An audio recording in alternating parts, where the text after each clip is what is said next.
आज येरळी या ठिकाणी ज्या बसेस वरतून जातात येरळी नवीन पुलावरून ते विद्यार्थ्यांची गैरसोय होते। विद्यार्थी रात्री 8 वाजता इथून 1.5 किलोमीटर फाटा आहे, इथून विद्यार्थ्यांना पूर्ण जंगलातून जावं लागते, मुली जातात।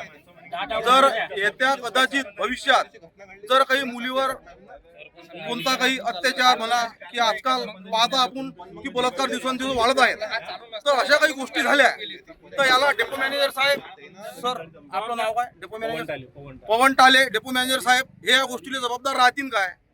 पण जे यांच्या कर्मचाऱ्यांची वर्तणूक आहे, प्रवाशांची, लहान लहान मुलांची, बसांत बसा, इथं थांबू नका, इथं थांबत नाही, घरी जा, विद्यार्थी शाळेत जात नाही टाईमवर, इथून जे 1.5 किलोमीटर चालत जावं लागतं जंगलानं, तर येता कदाचित कोण्या मुलीला काही झालं अनर्थ तर याला जबाबदार कोण राहील?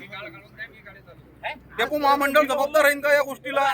कोण राहील? या गोष्टी सर्व शासनाने, मुख्यमंत्री महोदय माननीय देवेंद्र फडणवीस साहेब, उपमुख्यमंत्री अजितदादा पवार, माननीय उपमुख्यमंत्री एकनाथजी शिंदे साहेब, या जिल्ह्याचे पालकमंत्री मकरंददादा जाधव, आमदार साहेब चंचुक संचिती यांनी या गोष्टीची काळजीपूर्वक विनंती डेपो मॅनेजर आम्ही यांना केली।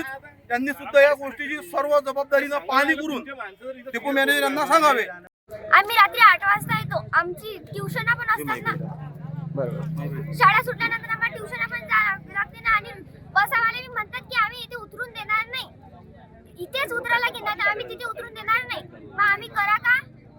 सकाळपासून मी 9 वाजतापासून येला, 4 बसा खाली गेल्या, एकही बस थांबली नाही।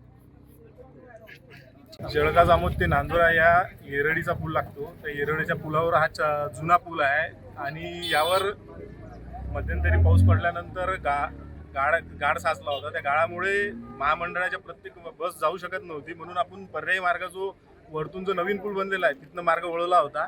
आता गावकऱ्यांचं जर निवेदन आपल्याला जर खालचा जर गाळ PWDने जर काढून दिला आपल्याला आणि सुव्यवस्थित करून दिला तर आपण तिथं त्या मार्गे गाडी आपल्या जे बस चालू करून विद्यार्थ्यांची गैरसोय टाळू।